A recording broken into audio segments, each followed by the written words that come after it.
coverage. What is going on, ladies and gentlemen? Welcome to Double Coverage. Hope you're still living, loving, and breathing sport. I'm Dom with the great man Sauce. What's happening? What's happening, Doma? Very little in terms of day-to-day life, but in terms of the hobby and sports, not a hell of a lot. It will ramp. It will ramp. Yeah, things will ramp up over the next couple of weeks. Obviously, NBA was just around the corner. I think the first tip-off is in 2 weeks. Pre-season's been going on. Haven't bothered to watch a second of the preseason, as you know, Dom. Look, I have watched a little bit of the beef between DiVincenzo and Jalen Brunson. I'm not sure if you've seen that the chat that's going on. So that will be interesting for when they face each other during the season. But the hobby, a lot going on here in Australia in the hobby, as we've mentioned in the title, the oznational best card show in Australia. We'll talk about that later in the show, obviously in hobby talk and talk why we think that's the case. We're not saying is it the best or asking. We're saying it is. It is. At their first crack. And there's a pretty compelling case as to why it is.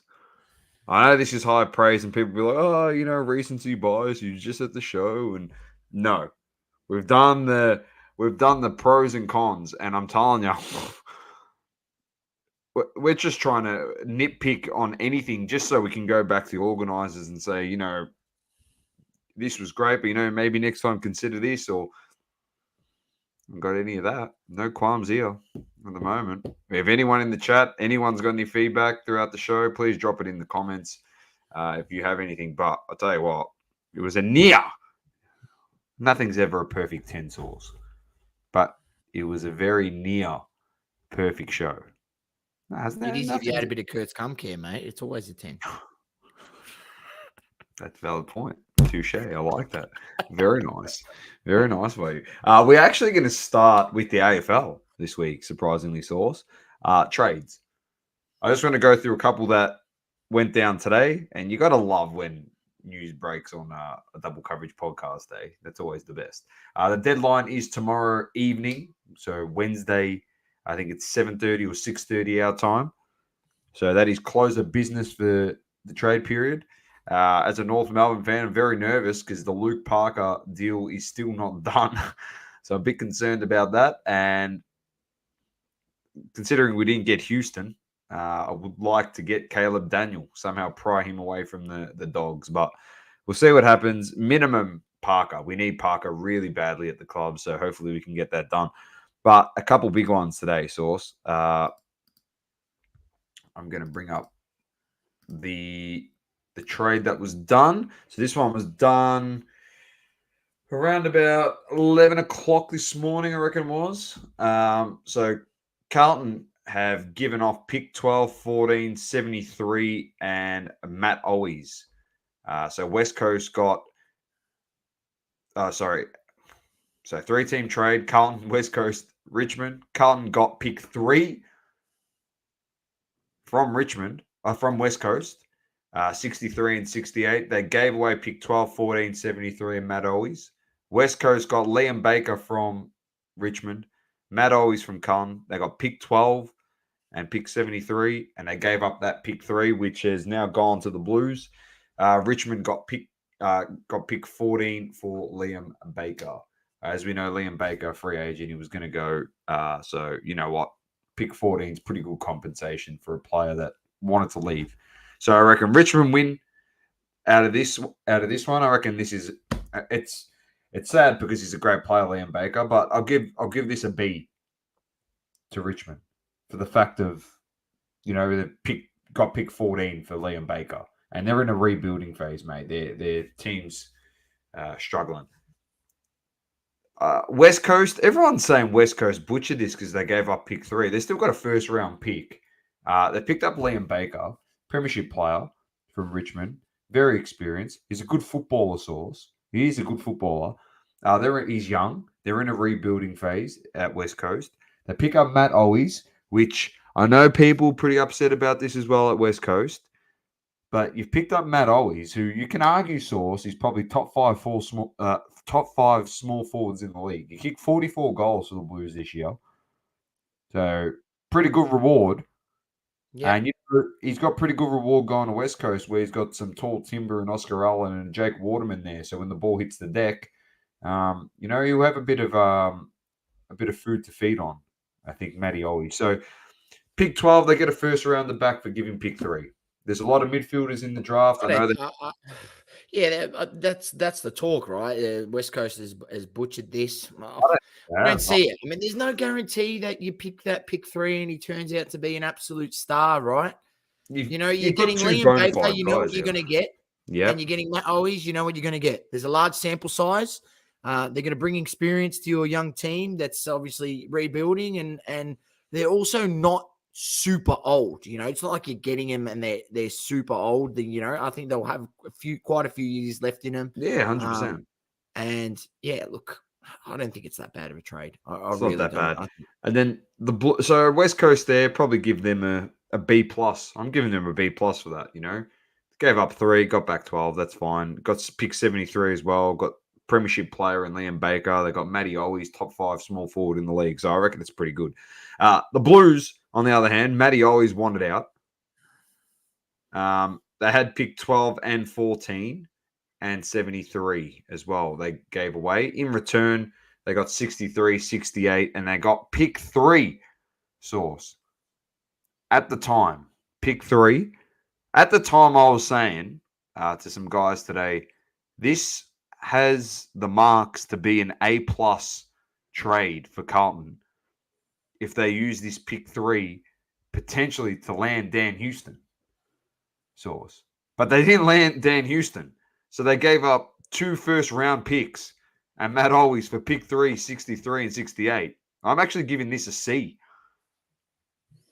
Who gives a shit if the Blues have got pick 3? They can celebrate as much as they want. Like you said, there's no guarantee. They lost a top 5 small forward. Matty Kennedy apparently on the move. Source as well. Dan Houston, they haven't got him. There's rumors that St. Kilda's coming in to take Brody Kemp from the Blues by the trade deadline. The Blues are going to absolutely suck next year. I hope everyone's aware of this. Like, it's an aging, like, Doherty's getting older. They've lost a small forward in Owies. I don't know where they find all these goals from all of a sudden. Yeah, I feel like they're going to have to do something with those picks that they've picked up by tomorrow. They got to get rid of 3. They've got to get rid of 3, I think. And they got to try and get a player in. I don't know who they're going to get. It wouldn't surprise me if they get they make a push to try and get. They're not going to use pick 3 for Luke Parker. They'd be stupid to do something like that. But they might come and cut a bit of North Melbourne's lunch. Who knows? The other crazy thing, Source, that I put a bit of a hypothetical situation. You've got pick 3 now. All right. Say you give pick 3, 63, 68, future first round pick, and maybe a player. I don't know who you want. Maybe Matt Kennedy. Get rid of Matt Kennedy. I don't know. Just give as many picks. If you've got pick 3 and you haven't gone Dan Houston, surely you're ringing up the Melbourne Demons tonight as Christian Petrarca didn't go to your B&F. And you just inquire about the track. True, The D's aren't doing anything soon. And you offer up that pick number 3 there. You give him 63 as well. You give him 68. Everything you saw on the screen before, you give him all that. Matty Kennedy wants out for more of a midfield role. You can probably get that at Melbourne with Petrarca out. Oliver's not really in favour at the moment. All he's done is slander the D's the whole offseason. I don't know. Apparently, what? No, apparently that's fallen through. So he's going to have to stick there and, I don't know, bite his tongue and put his head down and work hard for a year. So it's very interesting. I'm just saying, it's a hypothetical. It's probably not going to happen, but you heard it here first if it does. I'd be making the call. I'd make the call. You'd be stupid not to make the phone call. That's all I'm saying. The other one, this is just a small one here. Harry Sharp heads to the Demons. So he heads to the Demons for pick 49. So Harry Sharp plus future third heads to the Demons for pick 49 and a future third, which is tied to the Bombers. So there you go. That one there. But the big one, the blockbuster source, which happened today. Here it is. If I can get the have they got the actual fucking hell, why couldn't they put the breakdown on here, mate? I know that it's on 7 AFL because I shared that on our IG. Here it is. So here's the big one source. So Colin will get Dan Houston and pick 58. Gold Coast gets John Noble from the Pies. 2025 round 1 pick from Port Adelaide. 2025 round 1 pick Collingwood and pick 39 Gold Coast, which is pretty good for them. I reckon that's pretty bloody good. And then Port Adelaide get Jack Lukosius, Joe Richards, Rory Atkins. They get pick 13, so you get a first round pick, which is pretty good. Pick 29, 36, and 50. So Port Adelaide there settled with pick 13. That was that pick. You there know what? Was That's not a bad get there, Lukosius. You know, they need someone else in the forward line because obviously Dixon stunk it up. He's on the back end, or he should be just about gone. And people giving this trade a C. No, I reckon that's not a bad. I reckon that's not a bad. Houston wanted out. You got 3 play. All you gave out was a first round pick in Houston, and you got 3 players. You got a first round pick. You got pick 29, 36, 50. Pretty good return for the Power. I know they're a rabble of a football club. It's probably like it's a rabble, but they're a rabble. But you take that, like you're saying, Dixon struggled. You replace him. You get Lukosius up there with Georgiades, who look good. Yep. That helps. Well, they need to do something because, I mean, it proved that, you know, Dixon was terrible in the first final and they tried Radaglia down there. He's definitely no gun forward or a guy who knows his way around the goals. You know, he's just makeshift down there forward. He's not going to win you a grand final. Let's be honest. So they had to do something. Welcome to the show, how are you, mate? And then, so those are the big ones. I think the Pies, they're loving life now with Houston in that team. If people are unsure of what that's going to do for their dynamic, well, Houston's a all-Australian halfbacker, and you don't need to play Nick Dacos there ever again. So Nick Dacos will permanently be a mid-forward source. There's actually no need to have him go play in the back line again. So they can use him to his full strength now, where he's absolutely dominated around the ball. Some people telling me he was 6th in contested possessions in the league this season, Nick Dacos. Pretty good. Not bad. Pretty good for the young fella. He's a gun. Yeah. He's an absolute gun. Port supporters valued Houston at 2 first-rounders. So from their perspective, they've given up 3 first for 13, Lukosius, and a bunch of back-end picks. I don't know. It's interesting to see. I know there's a few other guys there. Like Dan Houston, 2 first-round picks. Come on, bro. Go have a look. These guys, these supporters are delusional. Go have a look at some of the compensation fix for some of the best players that left clubs, what they got. And they think Dan Houston is worth 2 first-round picks. They need to get off the pipe there in Adelaide. Oh, I don't disagree with you. A few other big ones that still need to potentially be done. Shai Bolton over to Fremantle. I think they got pick 10, 11, 11, and 18 or something. Is that correct? A few Richmond supporters were telling me today, not that they think this is what will happen, but apparently Richmond want 10 and 11 or 10 and 18 for Shai Bolton. Mate, you'd be lucky to get pick 18 for Shai Bolton, so I don't know why the delusion is absolutely unbelievable. And then they're saying that they want pick 6 and potentially pick 11 or pick 12, whatever Gold Coast has for Daniel Rioli, if that's going to go through. Ladies and gentlemen, Daniel Rioli is not worth pick 6. So apparently there could have been movement on a low pick, but they wanted 2 first rounders for him, for both of those guys. I'm telling you, Richmond, listen to me very carefully. You better accumulate your picks now and draft as best as you possibly can to get rid of these guys. Because if your team's going to stink for the next 4 years and Tasmania comes into the comp and they're going to take all your picks and you're still shit, my God, you're going to be bad for like a decade plus. You're going to be so bad if Tasmania comes and takes all the picks. You're going to have nobody because then your best players, Tasmania is going to come and just offer the best money to your best players as well. So you're going to have nothing. You're just going to have a whole bunch of young kids that you're going to develop. You want all these picks now. So if you use all your first rounders, say they hit on 3 of them, Source, and there's 3 guns. And by the time Tassie comes in, when they're coming in 29, in 5 years' time, these guys have played 5 seasons and you've got an absolute jet.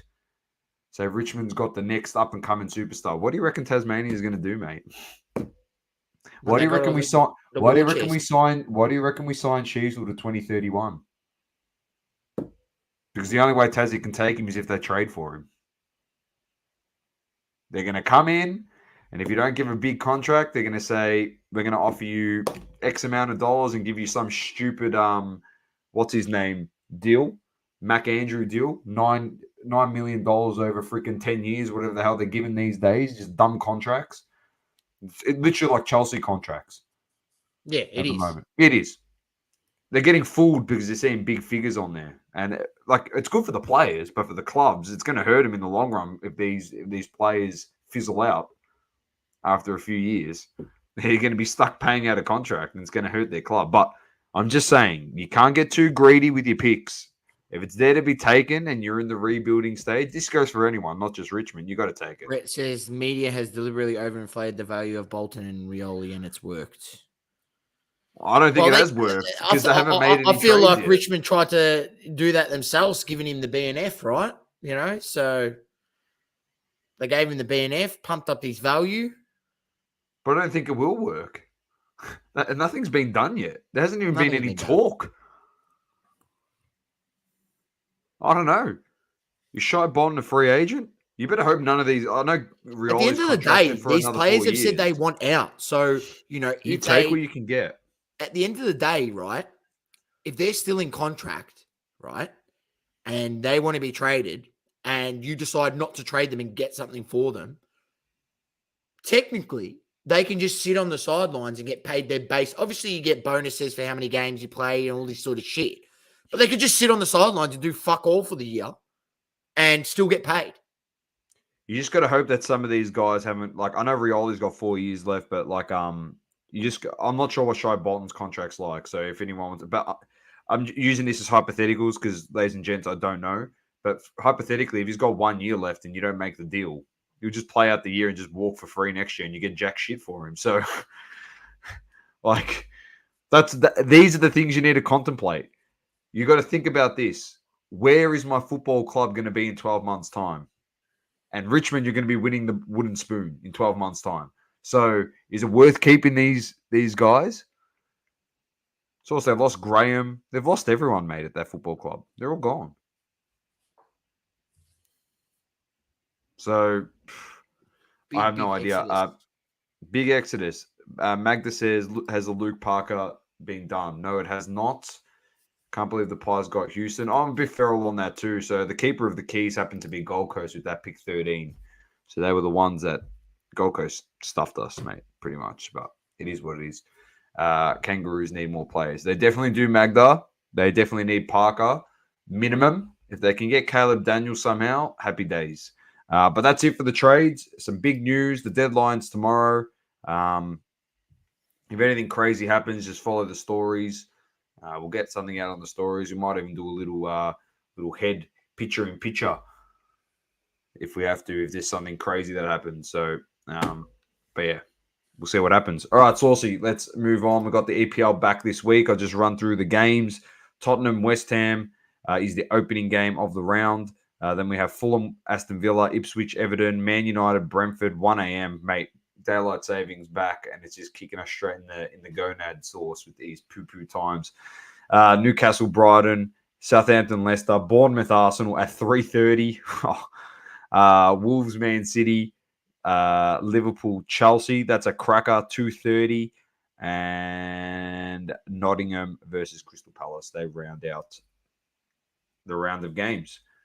Source for the EPL. Yeah, it's tough when obviously the daylight savings. I think they're having a daylight They have a daylight savings as well. I think so. I don't know Their what they've clocks are got. going an hour forward, so obviously that would going to affect things again or whatever over there in the UK.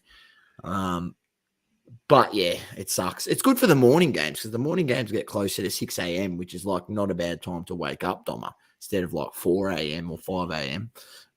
Good for Champions League mornings, but not good for late Saturday nights or early Sunday morning fixtures.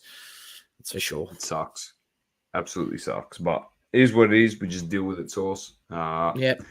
Someone said to me if I was going to get up and watch the United game, and the answer is yes. I don't. And they said, I don't know why you do it. And I said, I've got an undying love for my football club, and I don't know why, because it's aging me. It's aging me significantly, this football club. But it is what it is. You got to do what you got to do, Source. For Anthony and his band of merry men there. Moving on. Just a quick one. It was good that Socceroos got the job done against China as well. Source, they got the 3-1 win. Love seeing Craig Goodwin dominate, mate. That skill only comes from playing one place on the planet, and it's not the A-League to be the best player in that team. He plays in the Saudi League for Al Wahda, and he's one of the best players in that team, and he's the best player in the Australian national team by a country mile. It's not even close how good he is and how good he's becoming. So, great win. Terrible start. They're on in an hour's time, 9:30 against Japan. I'm not sure if you're aware, Thomas. So I was not aware. I'll check. Yeah, 9:30 tonight. Check that one out. Time, sure. kickoff. Should be on 10 play or whatever. So tune in, ladies and gents. Very nice. Socceroos, they're on again. Kevin Hawthorne, good morning from Lakeland, Florida. How you going, mate? Global. Sorry I missed you on Sunday. Nice of you to show up though for once. I was there. He was there. I was there. It's just I didn't bump into you, unfortunately. I didn't bump into you. It was good. It was good to see Alex. It was good to see. I hadn't seen him in a while. It has been a while. Yeah, it was good to catch up and say hello. But yeah, good to see you down there, Global. Obviously, has a long time between drinks for you at a card show, so it was good to see you down there, and hopefully we can catch you again and another one soon. We'll see. Hopefully, Hobby Hangout. We'll see what happens with that show.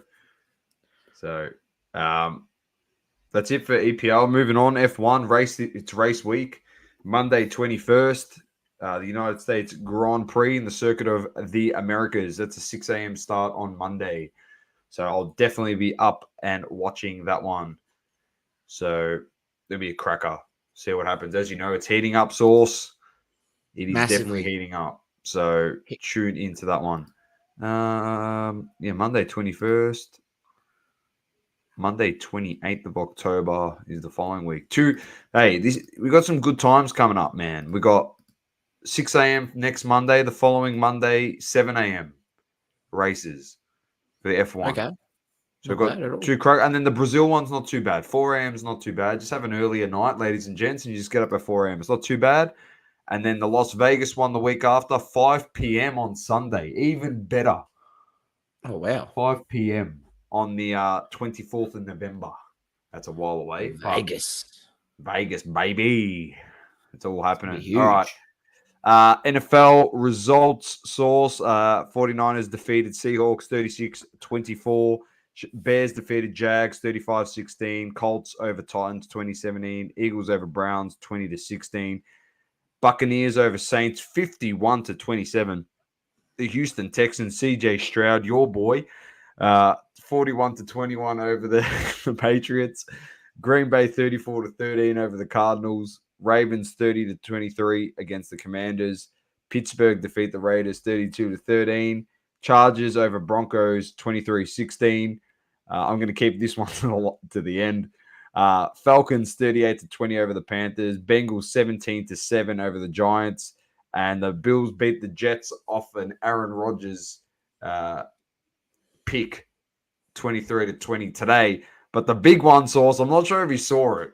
The largest ever defeat at Jerry's World in Dallas. The Cowboys lose at home 47-9. Slapped.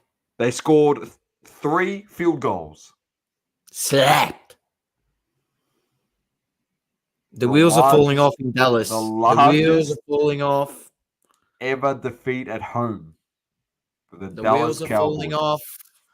Wowee. Sauce, wowee. That's all I'm saying. They are struggling there. The games this week: Saints, Broncos, Jags, Pats, Falcons, Seahawks, Bills, Titans, Browns, Bengals, Packers, Texans, Colts, Dolphins. Dolphins are back on this week. Vikings, Lions, Giants, Eagles, Rams, Raiders, Commanders, Panthers, 49ers, Chiefs, Steelers, Jets, Buccaneers, Ravens, Cardinals, Chargers, and God bless the NFL. They've given the Dallas Cowboys a bye this week. So after getting absolutely handed it to them. All right. Sauce, I'm going to throw to you for some UFC. So, ladies and gents, UFC, obviously over the weekend we had the Brandon Royval against Tatsuro Taira in the flyweight division. Brandon Royval gets the win with a split decision. Then you had middleweight division. Jung Young Park defeats Brandon Tavares over 3 rounds, gets the split decision. Chiji Nkoye Unyok Kwani, that was the one that we struggled to pronounce last week. He gets the win with a unanimous decision over Jared Gooden. Grant Dawson defeats Rafa Garcia with a KO in the second round, and Daniel Rodriguez defeats Alex Morono with a split decision over the 3 rounds. Our boy, Doma, and I didn't pick up on this last week, Themba Gorimbo was fighting. Gorimbo, and he got the win. So he's still undefeated in the UFC. Gorimbo, he got the win, unanimous decision over the 3 rounds against Nico Price. That's actually a good win. It's a great win. And the Aussie Junior Tafa gets the knockout in the second round. I'm not sure if you've seen it.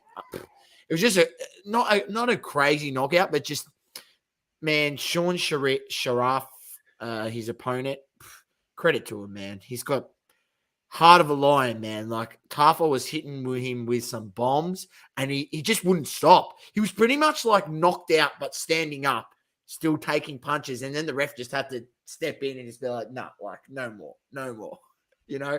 But he didn't drop to the ground, which was unbelievable. I couldn't believe it. But nonetheless, our boy Junior Tafa gets the win with a KO.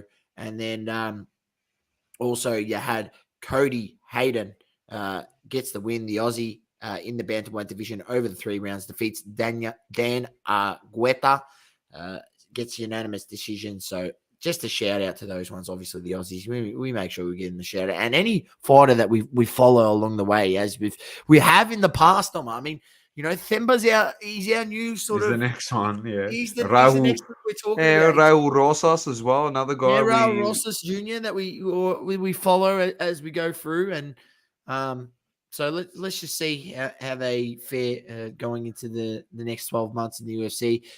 Doma, UFC Fight Night Royval was what was it? Tara. That was last weekend, and this weekend we have. Is this weekend? Let me just check, ladies and gentlemen. This weekend, the 20th. Yes, it is. Hernandez versus Pereira. Anthony Hernandez is against Mikael Pereira. That's the main event. Co-main event, Rob Font against Kyler Phillips. And I'll just have a look and see if there's any honorable mentions, any people that we sort of follow. Not really, but tune in this weekend. It's at the Apex from 10 a.m. is the main card. From 7 a.m., is the prelims. Should be an absolute cracker because Mikael Pereira is always entertaining when he fights. So definitely tune in because it's free. It's not pay-per-view, and Pereira is box office. Let's just put it this way. Dom, he does some crazy bizarre shit in the in the octagon. He's done backflips, and like the guy's been laying on the ground. He does like a backflip and then lands on him with his knees, like just nuts stuff. You never know what you're going to get from him. So it's definitely one to tune in this weekend. UFC Fight Night, Hernandez versus Pereira. Beautiful. That's Mikael Pereira, not Alex Pereira. No. If you haven't already listened to Israel Adesanya was on the Joe Rogan Experience, so if you want to get a bit of insight there into Israel Adesanya, have a listen to that. Also, some breaking news: Man United, Ineos has cut the multi-million-dollar pound contract with Sir Alex Ferguson as ambassador of the Manchester United Football Club. They have cancelled that contract. It is done. They have ripped it up. Apparently, it was done amicably, but massive there. Some sad news in the chat here. Global says that Big Sock from MSF passed away. That we had dinner with him after the hangout. The MSF boys, that time they came out for dinner. Yeah. Oh no. The big fella's passed away. That's sad news. So condolences out to his family, and our thoughts and prayers are with them and the MSF family as well. That is terrible to hear. I had no idea. Thanks for letting us know, Global. Condolences. That's shocking. That's terrible. With that, we will move into Hobby Talk Source. First and foremost, just off the top, Tyson Beck had a bit of a surprise release over the weekend, and it was with, I think most of you saw who it was with, but when I go to bring these things up, it decides to start lagging right now. Pain in the ass. It was with one and only legend of the game, Hall of Famer, Chauncey Billups, 2004 Finals MVP for the Detroit Pistons. So there you go. Here's some of the cards that he's put out there. Get Ben Wallace. There you go. Get a bit of Ben Wallace if you can do Billups. Hey, should do a dual auto, Malice in the Palace or something. Yeah, that would be good. Steven Jackson. And what's his name? Jermaine O'Neal. That'd be a cracker. Absolute cracker. All right, Sauce. Let's not beat around the bush. The elephant in the room. At the top of the show, as you can see, is the title, best card show in Australia. You said it's not a matter of if or when it will be the best. You said it is the best show ever put on in Australia.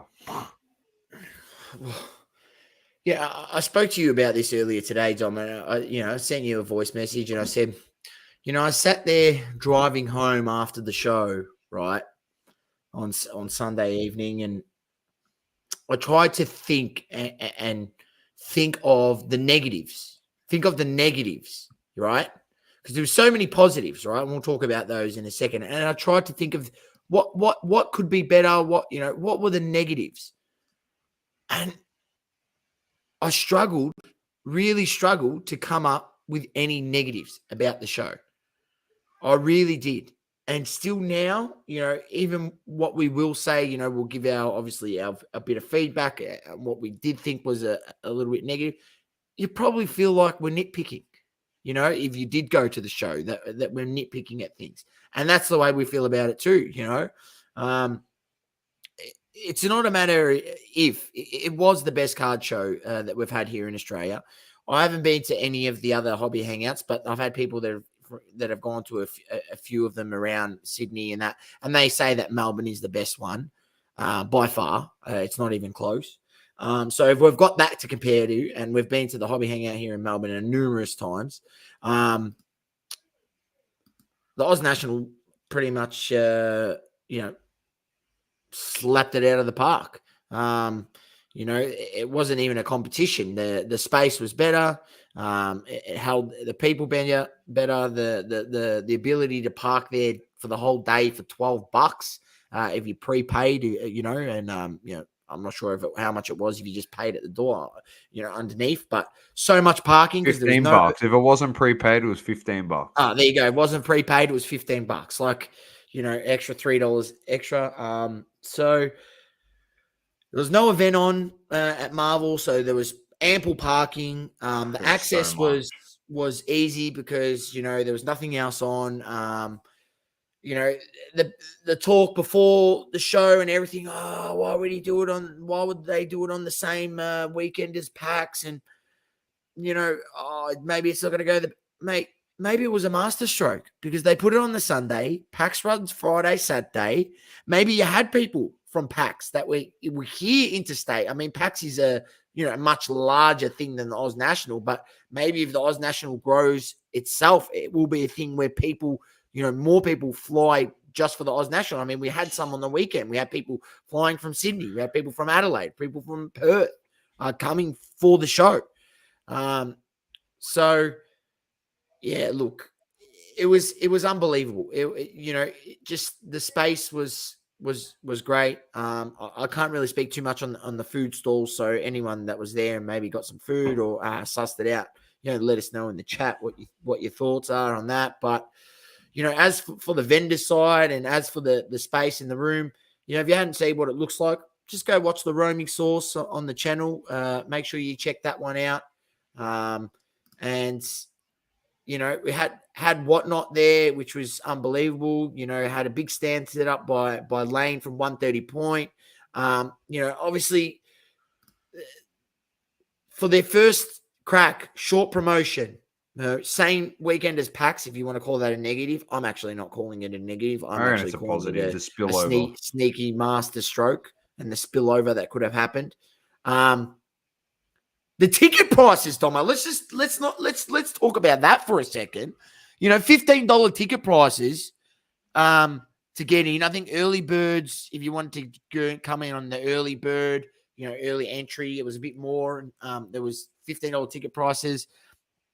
Got kids under 12 free with a paying adult. What more can you ask? I mean, Hobby Hangout, I think it's $30 or $40 a ticket. I think it's free entry for kids as well, I'm pretty sure. So, there's that. But, tickets double the price, nearly triple what the Oz National was.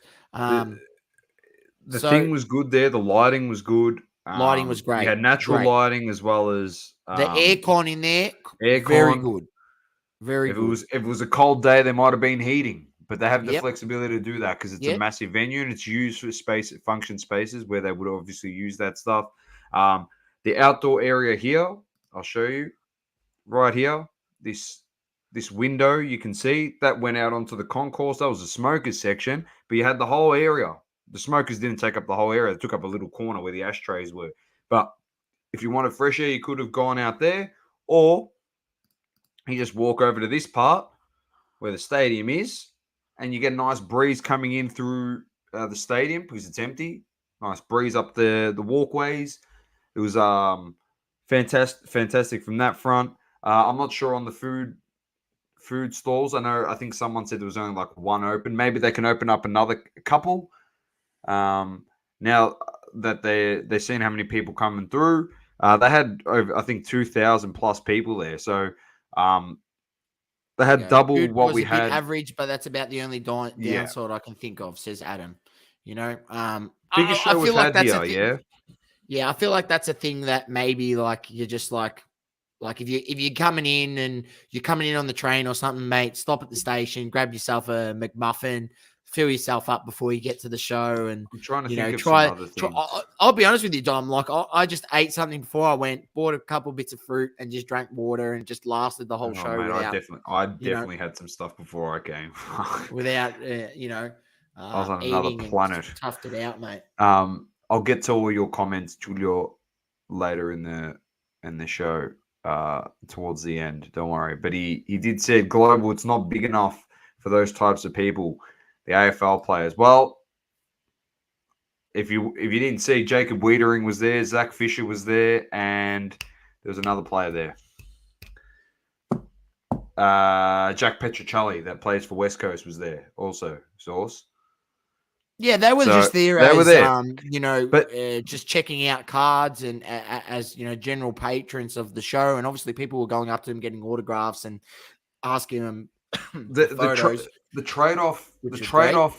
source, all right, for this show, which I said to you, I know this is the first time they're doing it, all right. They have 3 months to promote this thing, and for what they've pulled off in the 3 months in the promotional material they've put behind it, is unbelievable. Now they have, you can look at this, I look at it like this, they now have 12 months off of this to propel it to the next level. If you want to get AFL athletes, you want to get these types of people, they have the scope to do this. But you know what the trade-off was, Source? The trade-off was they got a big international company involved in the hobby in Whatnot to be a part of a hobby show in Australia. That's bigger than anything else that's ever been done at any other show.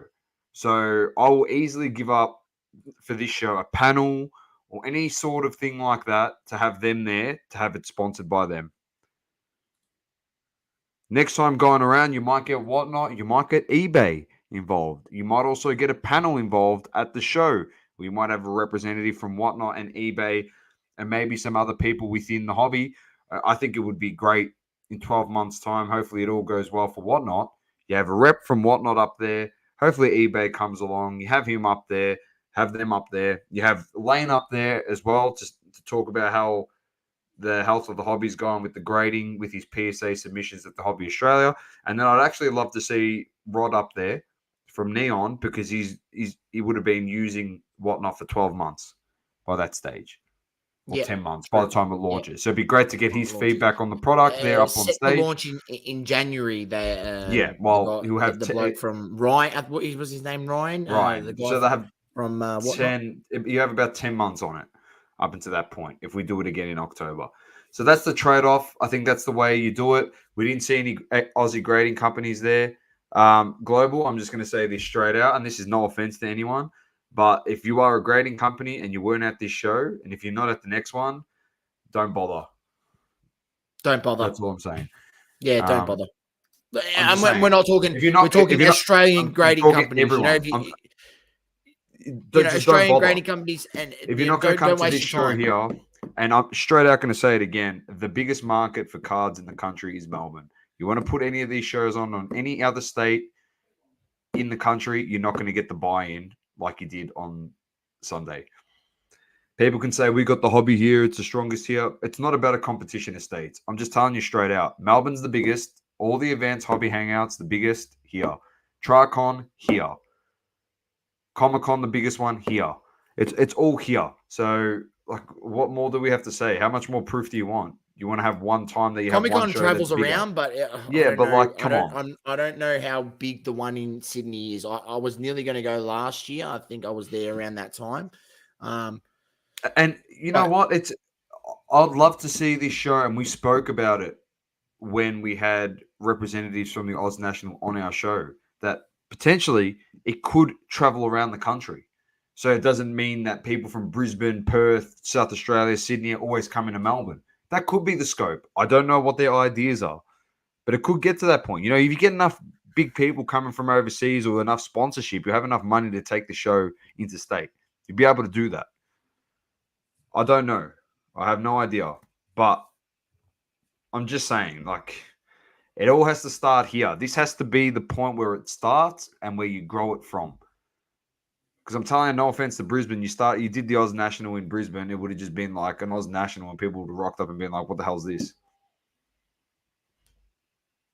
Seriously. That's no offense, but straight out. You can hate on us as much as you want, but that's the cold hard truth. So yeah. Simple as that.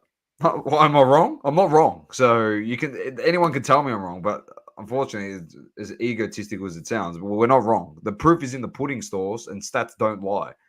The biggest attendance ever at any of these shows have been in this state. So I think it was perfect that it was done here. The guys did a fantastic job.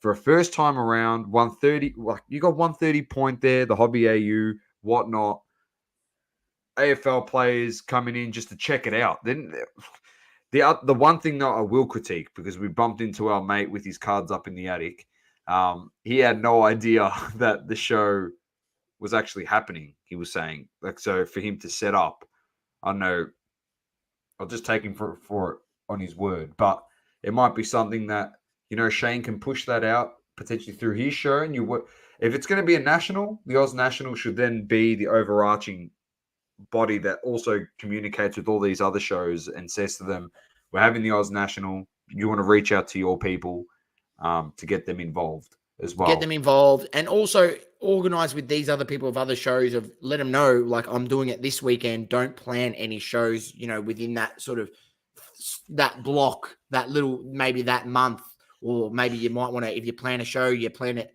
3 weeks before or 3 weeks after. Don't sort of I feel like we don't have that active enough of a market to go have an Oz National and then have another Melbourne Card Fair the week later. I just feel like it wouldn't get that same traction. So you'd probably be wasting your time a little bit. But they need to work in conjunction, and I feel like that's something that maybe we can pass on to, these people, Boop Collectibles and Shane from Melbourne Card Fair, and, anyone else that's sort of setting up shows, that involves cards. You need to keep these things in mind.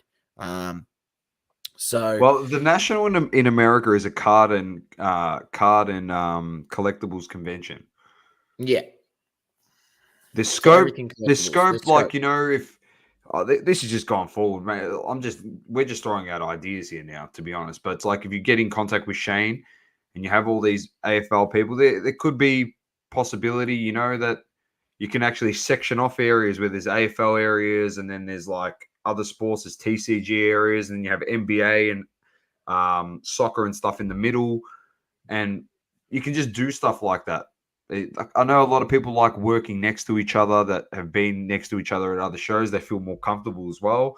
Sometimes this is actually a real thing, they don't feel comfortable next to people that they might not know. Some people not as social as others. Like, they just feel more comfortable in an environment being around people. Like, you put Melbourne Card Fair show store holders next to each other, for example. So you have a whole bunch of footy heads next to each other just to help each other out. You know what I mean? Like, yeah. That's right. We were lucky. We had JVS Collectibles next to us. We never met them before, but we just introduced ourselves. Then we have Mint Collectibles, which obviously we've done some partnership Why stuff wasn't Cherry there? They were there. Grayson was there, and Dale was there. But they were set up at PAX, and Dale was working with Whatnot for the day. So I spoke to Dale, who was working with Whatnot for the day. Cherry had already committed to PAX, so I can understand why they weren't at both. Don't even have to assume, but I reckon they would have been at the Oz National if there wasn't a conflict. So they're at the Hobby Hangout, so why wouldn't they be at the Oz National, which has got, like, not for anything, double the amount of tickets are sold? That works in their favor, doing an Oz National cherry pie, for example. So they make a bit of money if they were there. But just PAX.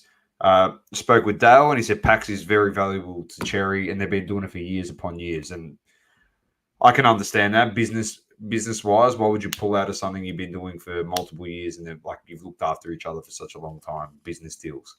But the fact that Dale was there with Whatnot, and the fact that Grayson did come down after, like fair enough. Like, at least they made an appearance. They couldn't have made an appearance at all. So no, it was good. It was good. So, but there was heaps of people there in the hobby, and it was great. Just catching up with people was so good. So, it's also, you had a bit of a event to get to. Sonny is on IG, said, had a great time. Thanks for coming past and doing a vid, mate. We never go past Card Fever without getting a bit of content with the Card Fever crew and Sonny and Joe Fu.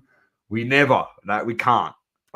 I'd feel bad. We had a happy punter, happy that we gave him your free mini series. So that was on the roaming source. Obviously, had to get consent, Dom. I was very adamant about that. We were very good with the consent, but I think the father was like, "What the fuck are you asking me for? Ask my son." But we're like, "No, we could ask you. He's his parent. I don't want some minor on my channel without consent, and then we get in trouble." Like, but Saucy did the right thing. Then we're gonna end up like Mr. Beast's right hand man, in trouble. Fucking. Jeez, turn into freaking Dr. Disrespect on this channel would be cool. Listen, we shouldn't laugh. No, we shouldn't. I shouldn't laugh about it. About that. Would you know? Start calling you S Diddy on the show or some shit. I can't do that. They can't do that. That's gonna get a strike. We're done. Love Dunny and Jake and the card people boys. They should get 3 votes just for being top blokes. Not everyone can be Patrick Croops and get 3 votes for sneezing at him. So 3 votes for wiping his ass. He gets 3 votes for everything, mate. I tell you. We didn't even deep dive into that, but the fact that he had the single greatest footballing season in the history of the game, when in my opinion, don't think it was even close to it. But anyway, good on him. Bullshit. Good luck to him. You had a pre-event launch. So I was lucky enough to get invited to, anyone that set up at the show was invited to the eBay pre-launch, oznational pre-launch event. Was at Kicks Bar, which we're familiar with, Doma. I've been invited there once before and we rocked up and the person who invited us there wasn't even there. So that happens, but I knew where to go at least there on Elizabeth Street. It was me, you, and Matty Cams. That's all it was. Yeah, and Global was nowhere to be seen. So we were there for 3 hours. We made the most of it. We made the most of it. But yeah, it was good. It was good to go in there, connect with a couple of collectors. Plenty of people that I've seen before, and just and meet new people that I haven't met before, and connect with them, and just have a chat. And, talk all things hobby. There was billiard tables in there, free pizza, free beers. So what more could you ask? And yeah, it was a good night. And I think, these are all the things you got to understand that, if you're having a national, there's more to the national than just the card show. There's pre-launch events the night before. There was an after party, a whatnot after party, which I was invited to as well, Doma, but I was cooked. Being awake, that I was awake late the night before because I'm an idiot. Like an idiot, I have to watch the darts or something like that. And then, I woke up off 5 hours sleep and did the show from, 9 o'clock till 5 o'clock. I was cooked. So I went home. I didn't go to the whatnot after party, but there was an after party as well, which was right in the heart of the city, which was right next to King Street. So the world's your oyster on King Street, if you know what I mean, if you were to go there after. But nonetheless, it was the whole event, the whole weekend. It wasn't even, it was a whole weekend sort of thing. And that's what it can be. That's what the Oz National can be. It can be a thing that, card collectors, wherever you are, where if it does move around, like for instance, Dom, if it does end up being in Sydney one year, well, it's a thing that me, you, we can drive up and make a weekend out of it. Maybe you bring the wives and they can chill out together and you go off and do your card show and whatnot. So that's what it can be, right? And I got a little taste of it, and that's what we've been explained to before. What sort of the national is, it goes over 5 days, but it's more than just going to the show during the day. There's the after parties and the dinners after, and catching up with people and chatting with people, making connections, and yeah. That's exactly right, matey. That's what I was referring to. A couple of those on King Street, cheeky ones. Adam, 3 votes for everyone, he reckons. Yeah. But yeah, it was really awesome. The pre-event. I did happen to catch a chat with Eric. Would have been good to get him on the roaming source because he's head of card division head of trading card division at eBay Australia. This gentleman, Eric, who I spoke to. And I said, so, you're going to set up an eBay stand next year and have an eBay stand? And he goes, yeah, I think it's something that we'll have to seriously consider. So, if it's an Oz National next year and you got whatnot potentially to come back and eBay to set up and other big corporates other big corporates overseas see that. Maybe you get old, mate. Imagine, could you imagine if Kenny Golden is there? Imagine Ken Golden comes down. I'll tell you what. You know what? I'm rocking in a 19. I'm gonna be wearing the high socks, the boat shoes, with the checkered socks, and I'm gonna have a fucking golf club and my golf hat, and I'm gonna say, Mate, you live on a golf course. You got a 9-figure bank account. Let's go play around, son. He won't be there. He won't be there. He won't It would be be there. hilarious. But if he is, geez. I don't think That's good. I'm great. I'm glad you were able to go. I wasn't able to go there. I had another commitment on that night. But it's great that you went there, caught up with people in the hobby. Sonny was there as well. Nobby Rips as well. So you met him. Oh, there's heaps. well. Moseville cards and Moseville. people that we've met before numerous times. That's the good, lads man. from Gimco were there, and Neon lads were there, and just everyone. Trent from McLaren Cards and Emilio and those lads. We've had a lot to do with these people, so it was obviously good to see them. And look, I went there by myself because you had something on and you couldn't attend. But it was like I went there knowing that we know everyone there now, so it's 30 people in the room that I'd know, which was great. And it's like you sort of you see, you feel like you sort of know these people a little bit because you've interacted with them so much online, but you don't really see them too often in person unless it is at a card show. And most of the time when you're at the card show, there's too much hustle and bustle for you guys to even have a fucking chat, man. Like, you know what I mean? Like it's impossible. So these events these events after, it's good to just have a wind down and have a chat with other collectors and other vendors and whatnot. It's come here. Shoe Shine, Bob, and Juanito. Put them on the Three Stooges table. The Oracle says we should have Woolworths and Coke there next year selling Disney cards and builders. And we'll have Beckett down to grade them on site live.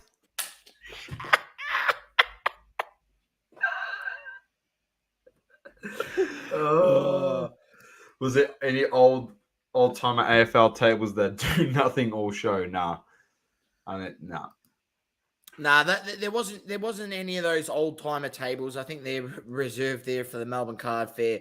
I feel that I look and everyone should have their sort of own fair crack at sort of setting up and so on. But there needs to be a measure of quality to sort of what you bring to the table, especially like I feel like people are going to see what a success this show was, and there's going to be more vendors that are going to want to try jump on board. So things will fill up quick for the next one. I feel Guido Hatzis, that's elite.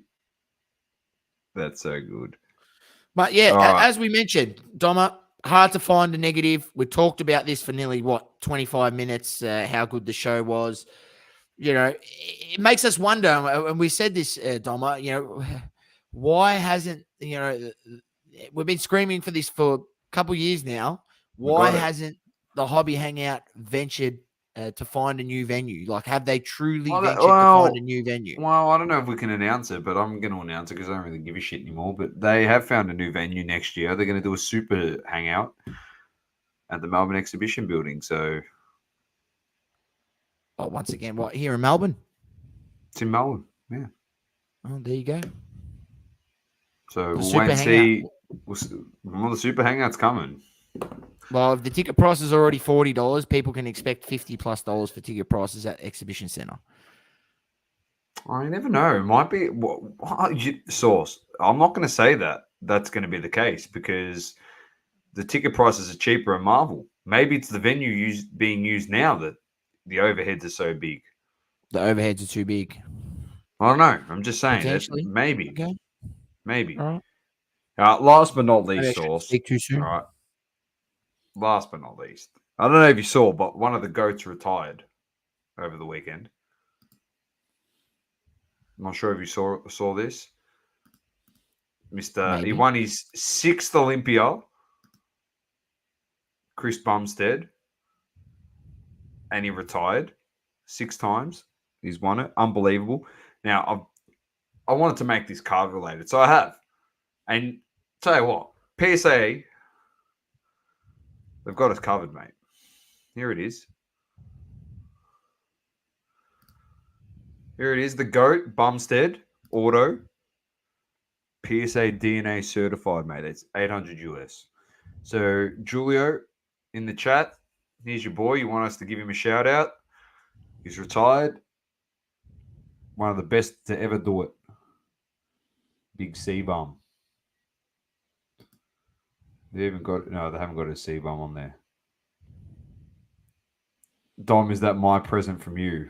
Well, you know what? If the KK limit goes up to $1,000 this year, then I'll buy you that. And fuck, I don't know what you're going to buy me in return. Jeez, I'll be asking for a fair return on that. Mate, the guy's the GOAT. I'm not going to bag this guy. He's actually the GOAT. He's a machine, mate. I don't know if you've seen any of his highlights, Source, in the press conferences, like before they get on to do the posing and stuff, and everyone tries to psych him out, and he just gets up there because he knows he's the best guy, and he just turns around to him and he said, "Oh, I've seen them all this year when I walked in," and he goes, "No one's ready to beat me this year." He goes, "I don't see any hunger in their eyes. They're not beating me." And he gets up there, takes off his top, takes off his pants, starts flexing his muscles, and everyone goes, "Fuck, well, no one's beating this guy, so might as well just pack it up and leave." And lo and behold, he's won 6 in a row, Source. 6 straight. So he comes in with all this notoriety, all the criticism on him, all the media attention, and for him to just sit up there cool as a cucumber, he's actually like a really nice guy. He's not arrogant about it. He just goes, "I look into their eyes," and he goes, "They don't want it." And he goes, "If they want it, they have to come and take it from me." He goes, "I don't see anyone with that killer instinct." So he's just retired. He just retired. He goes, "I can't be fucked. I'm just too good. You guys are all shit. You don't take enough steroids and you're not on my steroid use level." So didn't even place top 5 and was talking so much shit. Yeah, Wesley Vissers is a fraud. Yeah, he was. He was talking so much rubbish. Go find it, ladies and gentlemen. Wesley Vissers. He was talking that much trash up on the stage. And as Julio said, didn't even finish top 5. So on your bike, mate. Get out of here. On that note, well done to C-Bum. Great career. Also, well done to Rafa Nadal as well. That also retired during the week. Yes. One of the GOATs of tennis. Definitely. There's only one left, Source. There's only one left, and he's Novak's. And he's still going strong. Big Novak's. And the GOAT's coming back soon. The real GOAT. King Kyrgios. He's making his comeback. Go follow him on social media. He actually put something in his story yesterday that actually got me excited about King Kyrgios. He said, "Oh, the only thing anyone ever puts doubt on me is that I don't have a Grand Slam." He's like, "Maybe it's time I go and win one."